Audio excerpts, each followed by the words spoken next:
What's up guys, Brendan Hancock here with another episode of Groove Subaru today, and today we've brought along the all-new 2020 Subaru Outback. Now this is the XT Touring trim level, the absolute top of the line, and today we're going to take a look at everything new on the 2020 Outback. Let's go take a look.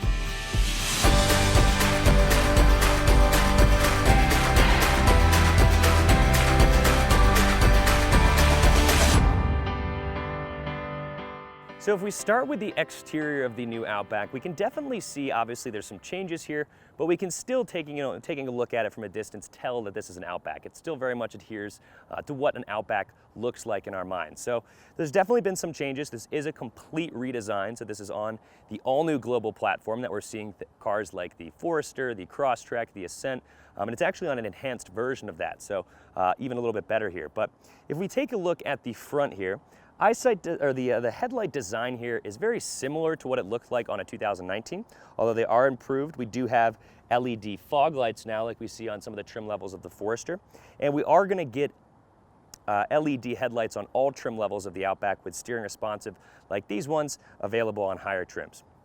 Now, one thing I do actually like, and some people may disagree, I do actually like the addition of some more plastic cladding here. If you remember what the 19s looked like, there was a little bit more paint that came down here, and I really, really like that they're doing the plastic here because, you know, Subaru vehicles are, especially the Outback, people are taking these off the beaten path, going to campsites, trailheads, stuff like that. And so when you have plastic in the lower areas, those are really going to be the more vulnerable areas to getting scraped by rocks, things like that. And so when you have a cheap plastic like this, yes, it might get scratched, what have you, but if you do crack it or something like that, it's so much cheaper to replace, not having to worry about getting it painted.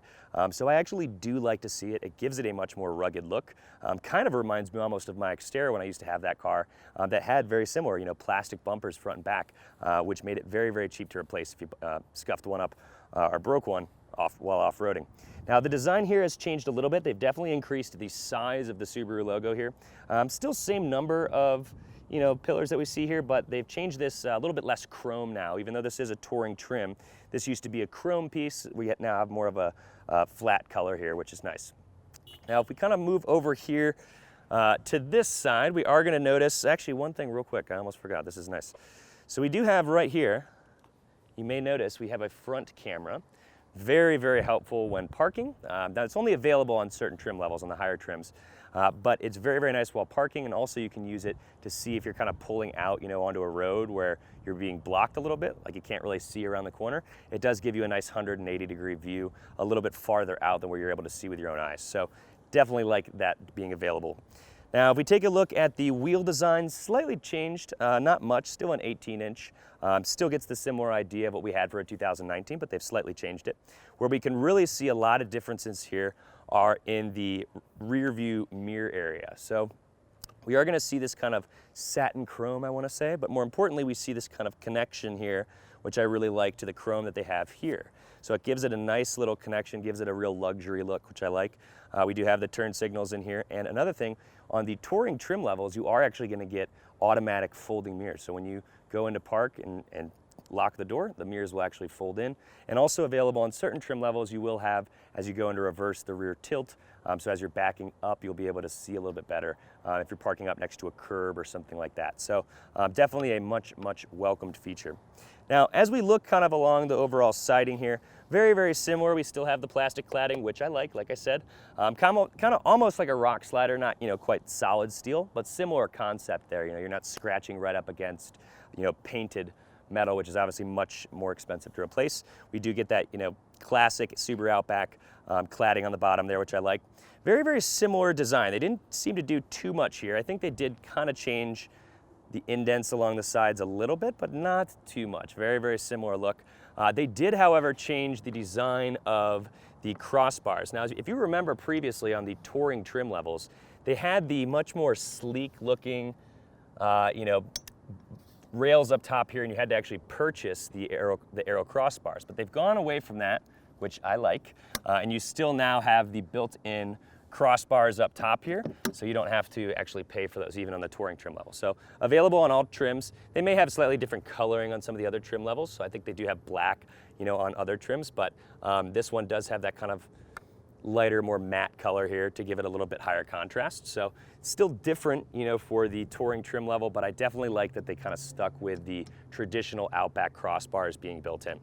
Now, as we go towards the back here, definitely a slight redesign on here. These are gonna resemble slightly more, I like to call them the crab claw you know, tail lights. I don't know if Subaru likes that or not, but they look a little bit more like what we're seeing on the Forester, the 2019, 2020. So definitely a nice design here. We do also see that they're putting on here, kind of like they do with the Ascents. They're actually putting, you know, that it's a touring trim level. So we won't see, you know, the trim level name on all of them, but on, for example, Onyx trims and XTs, you are gonna see that badging there. So we do have automatic reverse automatic braking available on several trims here. And they did actually kind of change the coloring here along the bottom, kind of to match what they're doing in the front, kind of brings everything together pretty nicely. Overall, just a slight change on the rear design. They've sort of changed a little bit more, I think. This is a little bit more plastic than I believe we had last year. So definitely a redesign on that. And we also do have a slight increase in the towing ability as well. That was actually something that I complained about in one of my previous videos. I was saying, you know, I wish it just towed a little bit more. I wasn't really sure, you know, why a car that like the Ascent could tow up to 5,000, whereas this one has a much lower tow rating. But now I believe they're up to 3,500 pounds, if I'm not mistaken, on the turbo ones. So definitely a slight improvement on the towing capacity. I don't think people are trying to tow massive boats or anything like that with this, but it is definitely a welcomed feature. So let's go take a look on the inside and see what's changed, because that is where the true magic has happened.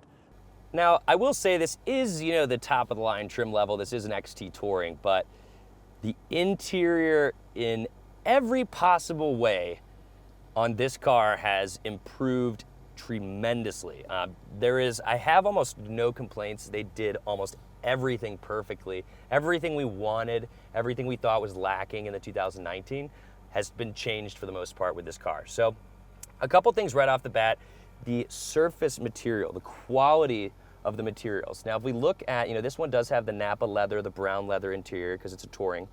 But if you look at the design elements of the stitching and everything, drastically improved, very much resembling kind of what we're seeing in like a touring Ascent, you know, with the brown leather. But in terms of the the stitching patterns and everything, definitely gives it a much more luxurious look. For the first time ever, we're seeing up here leather actually on the dash. I absolutely love this. They have the nice contrast stitching here with the silver stitching. Really brings it together nicely. And also we have a nice little cubby area here, which we did not have before. So we still have our glove box down low, but we have a nice little additional storage area, which I find very, very helpful for your passenger to put their phone or little knickknacks, things like that in there, which is very helpful. Now, if we're looking sort of in the center here, definitely change the overall layout design of where your shift knob is. Still have the leather down here, which is nice. I would like this to be brown just to match. I think that would be a nice touch. But I really, really like the satin chrome, or what do they call it? Yeah, I think it's called that, satin chrome.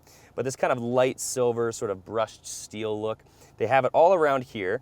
I wish instead of chrome that they did that here as well. I think the chrome just doesn't really match here. But we also have that sort of satin, you know, I could be using the wrong term here, but it's like more of a matte colored silver material here that really outlines this all new, absolutely beautiful 11.6 inch touchscreen infotainment system. Now, if you guys do watch our channel, we did do an in-depth review on this infotainment system, so we'll touch on it a little bit in this video, but we did like, probably, I don't know, it hasn't been cut yet, you know, edited yet, but probably 20 or so minutes of just the head unit and every possible button you could push on here. So if you really want to get in depth with that, you know, watch that video. We'll put a link for it in the description below. But overall, the design of this is beautiful. The 11.6 inch head unit is available on all Legacy and Outback's premium and above. So this one, being an XT Touring, does have the navigation system built in, but you'll still get this huge, huge head unit even if you have a lower trim without that built-in navigation. They have gotten rid of a lot of the physical buttons on here, which some may not necessarily like, but everything you can do with those buttons is all available here. So for example, you know, things like your climate control, instead of having the physical buttons down here below, it's all within the head unit to allow the head unit to be much larger. They've simplified this. So this is sort of a smaller space here. So previously where you had you know, buttons for X mode, things of that nature. Now all of that's available in the head unit, so this space is a little bit more condensed to allow for the space of the increased size here. But overall, I absolutely love it. At first, I thought it was a little bit more difficult to use, but that's probably only because I was so used to the previous one. They also have some little shortcut buttons here to turn on X mode and stuff on the home screen, so it's not as complicated as you would think, needing to go into, you know, settings and list after list after list to do basic things. They've changed the design of these interior vents here, so we have more of kind of what they're doing with the Ascent and the Forester, that more vertical setup as opposed to the horizontal setup they had previously. And a very, very welcomed addition here is this new kind of storage area. Now, we have complained pretty much every car that Subaru has, especially since we started doing the you know, Apple CarPlay and Android Auto, which requires you to physically plug in your phone. So our USB outlets are here. The nicest thing, when previously we did not have a place to put our phone, we now do. And it's nice and easy. Can't tell you 100% if they did this intentionally or not, but it works, so I'm not complaining and I'm not gonna worry about it. So boom, I plug it in for Apple CarPlay, Android Auto, which is standard on all Outbacks now. And what we'll see here is I can actually put my phone right down in here. So I have the iPhone 10 Max, XR Max, I don't know. It's the bigger size though, and it fits beautifully right there. It's not really in the way. I guess you could say you need a little bit of a shorter cable because this kind of just sits around, but I mean, I don't think that's really too much of a problem there. Now, the other really, really cool thing, and I'll just say this quickly, I promise I won't get too much into the head unit here, but what I do like is that now they have, oh, I gotta unlock this. Since the size of the head unit has increased so much, you're now able to use Apple CarPlay with like your maps and all that kind of stuff up top, and then you still have your radio and FM stations and stuff down here, which is super helpful because previously, you know, the screen wasn't big enough to be able to do that kind of split screen. And now you're able to have your radio or your CD and all that kind of stuff down here, and anything you're doing with Apple CarPlay up top. So even if you don't have the built-in navigation, you can still do split screen like this with Google Maps, Waze, what have you. So definitely a very, very welcomed feature, and I do like the fact that we have the place to actually finally put our phone, which is great. So hopefully Subaru, keep that in mind. This is very helpful to have a place to put our phone. If you can tell here as well, we do have the front view camera. Now this is only gonna be available on certain trim levels, the higher trims. So we won't see this on everything, but it gives us a nice 180 degree view out of the front, so you can use this in a number of scenarios. Either you're pulling out, you know, from a gas station and there's trees in the way and you can't quite see. Definitely helps give you some view above of where you can physically see, and also very helpful with parking. It has lines on here to tell you when you're a foot away, stuff like that. So definitely a much welcomed feature to have. I do wish it was available on all, but it is kind of a luxury feature, so I totally understand it. Now, we do have our parking brake here, electric parking brake, just what we've had on the Outback for a long time. You'll notice we no longer have, however, the hill holder that we had on the Outback. We're moving more towards the other vehicles that have the auto vehicle hold. So now you're able to, at a stoplight, if you activate auto vehicle hold, which you'll do in settings, or you can just do the quick shortcut here. You can do that as well, auto vehicle hold, turn that on. I personally don't like to use that on a regular basis, but what it allows you to do is come up to a stoplight, put your foot on the brake for 2 seconds, take your foot off, and it's just gonna use the traction and stability control to hold you in that spot. So I guess if you have a kid, you know, behind you and you can't quite keep your foot on the brake and you're in San Francisco and kind of need to, you know, reach back and do something or whatever, I get it there, but in my personal opinion with the auto start stop, you know, if it's on, it's gonna kind of hold you there for just a little bit too long. So I would say on a daily basis, probably not something you want to keep on all the time. Now, I did kind of mention that in passing. Auto start stop is standard on all Outbacks now. And I will tell you, you know, people always have questions about, you know, oh, is all the extra starting and stopping, is that going to be bad for the ignition and the starter? And the answer is no. We've had this technology for a while. Subaru has just recently introduced it to their lineup, but it's been around for a while. And for those of you that know, cars that have those features, the ignition system and the wiring and all the electronics and stuff is wired completely different, and it's built far more robustly than a normal car would without that feature to allow for that extra starting and stopping. And, you know, I live in Chicago now, and when I'm seeing the numbers when I'm doing my redeliveries for my Love Encore customers, I'm seeing a lot of people with really high gas saving numbers. Now, it's because Chicago has a lot of traffic, but those that don't keep it on I'm sorry, those that keep it on all the time and do drive in traffic, I'm seeing some people with 1,000 miles on their car and they've already saved up to 4 hours of idling time and like 2.5 gallons of gas. So if you think about that in terms of just the idling times that you're pushing out emissions, if you're doing 4 hours, I've seen up to 6, that was the max, but if you're doing 4 hours in 1,000 miles, in 100,000 miles, you're doing 4,000 hours. In 200,000 miles, you're doing 8,000 hours of time that your car is just sitting there puffing out emissions. So when you think about that on the grand scheme of things, thousands of gallons of gas, I mean, it's a huge, huge savings, not just for the environment, for your wallets as well. So I recommend keeping it on. I guess if you were in total bumper to bumper, it may drive you crazy, but it is saving the environment, it is saving fuel. So I think it's a welcome addition to have on this vehicle. I'm sure we will be seeing that on almost all of our cars over the next couple of years as Subaru begins to roll out new models. Now, if we do look up here, we do notice we do have the infrared camera up here. That's for the driver focus as well as the driver distraction mitigation system that we have up here. So we've seen this in the Forester and some of the higher trim levels.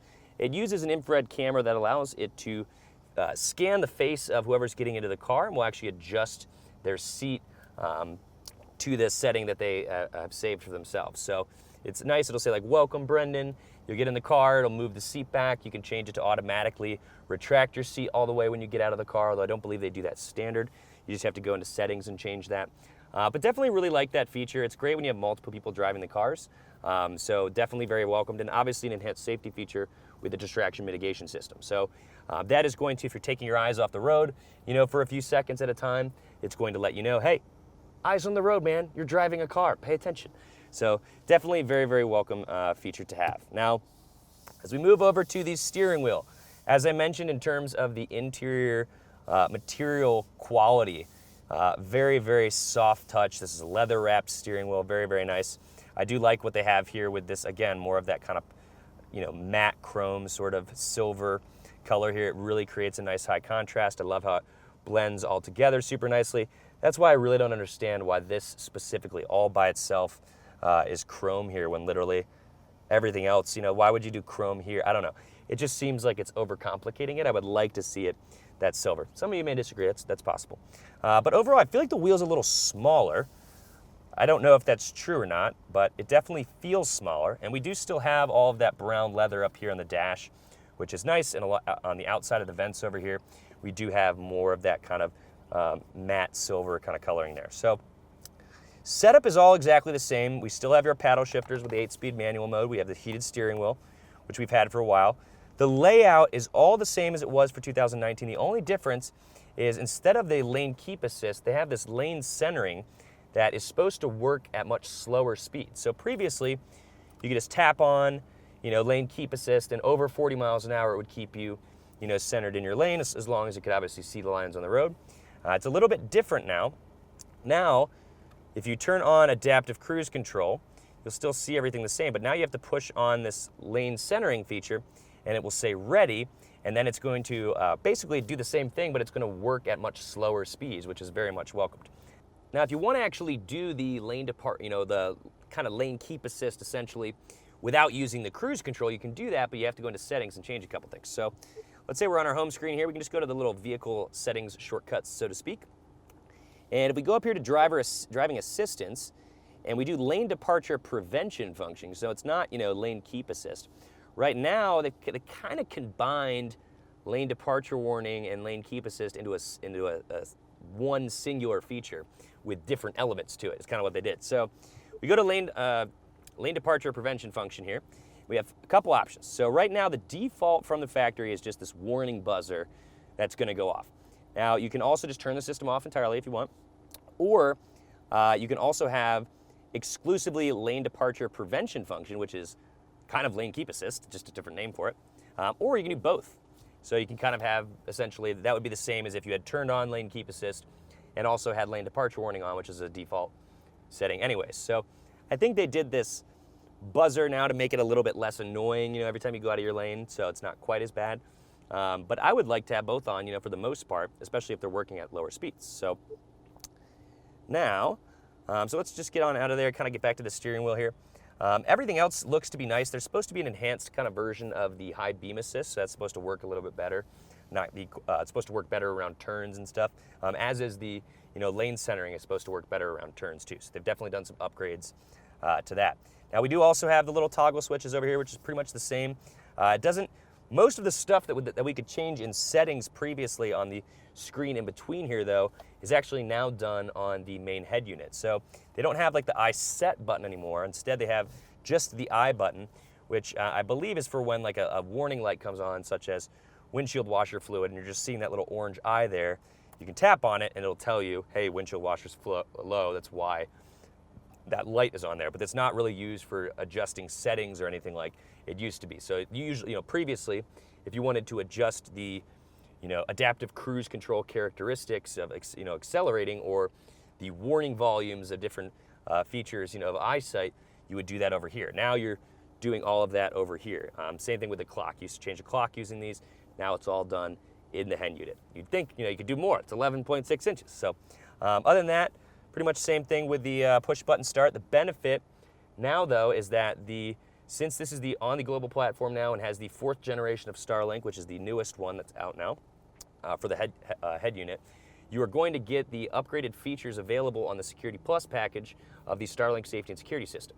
So now when you get the upgraded version of your Starlink safety and security system, which is up here, so this is, you get this free for 3 years with the basic version, which gives you access to both of these buttons. So the blue one is going to be for roadside. SOS is going to be like, I'm having a heart attack, I'm dying, please somebody come and help me. If the airbags go off, they call you automatically. They can send police, fire truck, ambulance, tow truck. They know exactly where you are. Now when you get the upgraded version, you get what are called remote services. Now previously with the Outback, you could still do remote lock and unlock, remote horn and lights, remote vehicle locator, but for some reason, you couldn't do remote start. So now finally, we were able to do remote start from your phone when you get the upgraded package. It's literally, I think, like $75 for 3 years if they keep the pricing that they had for the other cars. So definitely worth it. You also get stolen vehicle recovery and stolen vehicle immobilizer. So basically, that's the same as remote vehicle locator, but it's Subaru Starlink doing it on your behalf with the police department to tell them where the car is, and they can also prevent it from being turned on again, which is super nice. So usually we're looking at a savings of 2 to 3%. Depends on your insurance company, obviously. But if your insurance is $100, you save 2%, you're saving $2 a month, which isn't a lot. But if it's $75 for 3 years, it's like $1.50 a month, so it's basically free. So if you have the push button start, can do the remote start, I definitely recommend getting it. It's basically free. So other things here, like I said, we already have the facial recognition system where you're able to have the seat adjust automatically. One new feature that we do have on some of the Ascent trim levels is this little sliding thing here that makes it really nice for if you have long legs and stuff on a long road trip, because especially now, it makes it so much more comfortable. And I mean, with the lane centering and the adaptive cruise working for you, I could see this being a road trip machine. Very, very comfortable. So it kind of scoots out the lower part of the cushion here for you. Controls over here for your windows, definitely more of like an Ascent Forester design, so just slightly changed there, but it does all the same stuff.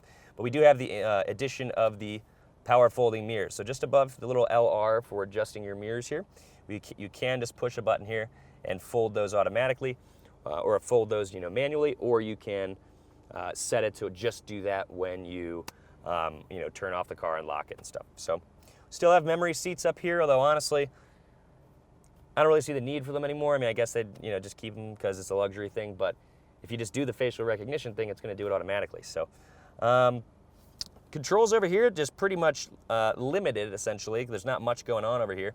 You just have your dimmer switch, and then you also just have the buttons to open your rear liftgate.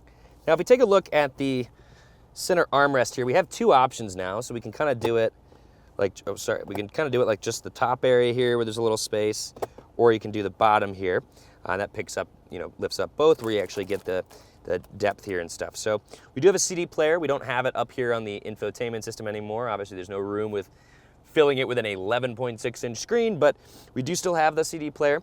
I don't believe it to be standard on all trim levels, because I did see it as I was looking through the Subaru accessories list for the 2020 Outback, which, by the way, I saw skid plates on there as an option. Thank you, Subaru. I did ask for that. So very, very nice to see that. But in terms of like the overall size, it's deep, yes, but since they did put the CD player in there, that kind of just took from that size, so that it is a little bit smaller actually. But since we do have the extra space over here, it's not quite as bad, so I don't think it really matters all too much. Now if we go up here to the moonroof here, we do have, they've changed the design of this just a little bit. So we do have, it's still a manual slide here, but we can actually push it up. Like, so you just push and that will actually do the tilt feature. There's no 2 buttons anymore. It's just all controlled with the 1. And then if you push it this way, it actually slides back. So, I'd like to see it a little bit bigger. It doesn't look like it's really any different in size than previously, but I just don't understand why they can do it with the Forester and the Ascent and make it super massive, and then here, they don't really seem to be able to do that. Now, it does also kind of create this pretty big dent here, although it doesn't really matter because it does go back up there where your actual headroom is. So the roof gets much higher there, but the moonroof, for whatever reason, kind of causes this kind of droop here, which is kind of strange. But it won't actually impede headroom because where your head is, it actually is much, much higher. So I think that's pretty much it for the front here. Let's go take a look at the back and see what's improved. So similar to that of the front, the doors here, they've definitely changed the design of. We do still have this brown leather, but they also added brown leather up here. So they seem to have gotten rid of the wood grain trim anywhere, which, they did replace it with that brown leather, so I guess that's, that's fine. I do still love wood grain, so I would like to still see that, but so now we definitely have a different design here, kind of a lot more going on, a little bit more complicated. We do still have, like I said, that kind of, satin chrome here that they have. I don't know why they just do like the one thing with chrome. It seems like they should just keep it all the same, but they do. But the stitching and everything here, this is all soft touch. The only thing that's really not is just up here, which, you'd think, actually, I guess this is where your arm would go. But yeah, the only thing that's not super soft is here. Everything else is actually just leather all the way throughout, leather. So definitely very, very high quality there. Now, as for the amenities back here, not much has changed. We still have the pockets here. We still have AC controls, which is nice. We do have heated seats in the back with this being a touring trim level. And we also have the 2 outlets back here as well, which I do believe we had last year. Now, the rear seats do recline up to about 15 degrees. Let's pull this little latch here. It's a 60-40 folding split, so they fold separate. The passenger side will also fold the middle. We do still have our center armrest here, which seems to be slightly increased in width, actually, with our dual cup holders here. But in terms of overall features, not much that has changed, just slight design elements really that have changed. Now, interesting here, they do black on the back here, which I can only imagine is either an artistic, choice, or possibly because it's just easier to clean and see dirt and stuff if your kids are kicking it and all that. It may be made, possibly, I could see this being made of a different material, given that kids would be kicking the back and all that kind of stuff, getting it dirty. So it might be a different material actually, but definitely a different color from this brown leather Napa that they have up top. So let's go take a look in the trunk and see what has changed for 2020. Now, we talked about all the exterior changes on the Outback, including how they redesigned the rear of the car. But one thing we didn't talk about is this all-new liftgate.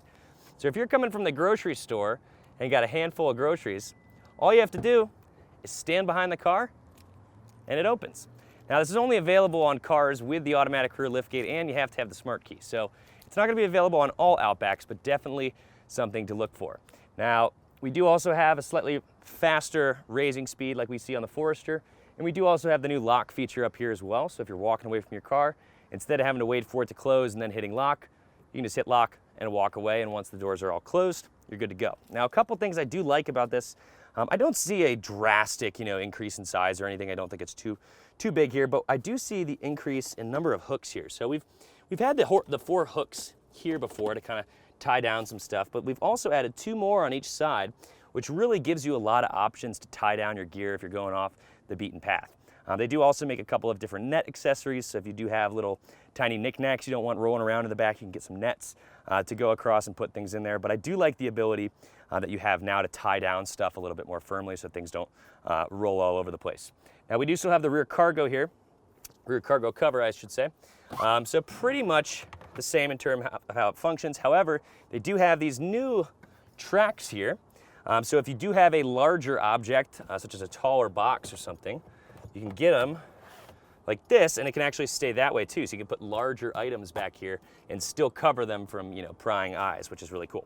Now, it's very, very easy to take this down. All you do is just kind of fold it back into place here, and then there's a button on the passenger side. Just push it up, or push the button in, and then it just kind of pops out. Now you have a few options on how you can store this. Most people just store it in their garage, which is fine. However, if you want to store it in the car, all you need to do is simply roll this up like so. Remove your rear cargo tray. And they have this cool little hook thing here, same as on the 19, pretty much, although they actually made it easier to store. So we'll just pop out these little Thor hammers, as I like to call them. Or little blades, I guess. I don't know why I'd call them hammers. It's clearly not a hammer. And what you do, it's different than how it was before, but it's a little easier. So all you need to do, I love when I say easier, but now you actually have to put it in this way first. Okay, cool. So once you get it in there, and it fits in beautifully. So previously, you had to actually have it the opposite way, where you had to have the sticker on this side, but now the sticker's gonna be on the driver's side because it doesn't need to slide under or anything like it used to have to. So it's definitely much easier to do that. Now, all we'll do is just tuck this back on. That hook has a little spot there to go. Place these back on. They just snap into place. Nice and easy. There we go. Boop. Ba-boom, bada bing. Cargo tray goes back in, and you're set. Now the other thing I do like about the Outback, not only does it have a tremendous amount of size, but the overall length of it, of the cargo area, really gives you a lot of room for your stuff. And a lot of people, especially here in Colorado, like to use the Outback for car camping. And I would say pretty much your only option if you're looking to sleep in the car is gonna be the Subaru Outback, because as you can see, the seats lay totally flat, and that length really gives you enough space to hop on in. So if we open up the side door over here, you can really see just how much space you have. So I think you could comfortably sleep 2 adults in here. I think anything beyond that would be a little bit tough, but if you are looking to sleep in the car, Subaru Outback, way to go. Thank you guys so much for watching. Hopefully you guys found this video to be helpful. Now, if you did like this video, make sure to give us a like below. And for more helpful videos like this, subscribe to our channel. Now, we have plenty of 2020 Outbacks currently in stock, so visit our website for our current inventory at groovesubaru.com and give us a call today with the number below to schedule your test drive. Thanks so much, and we'll see you guys next time on Groove Subaru Today. Take care.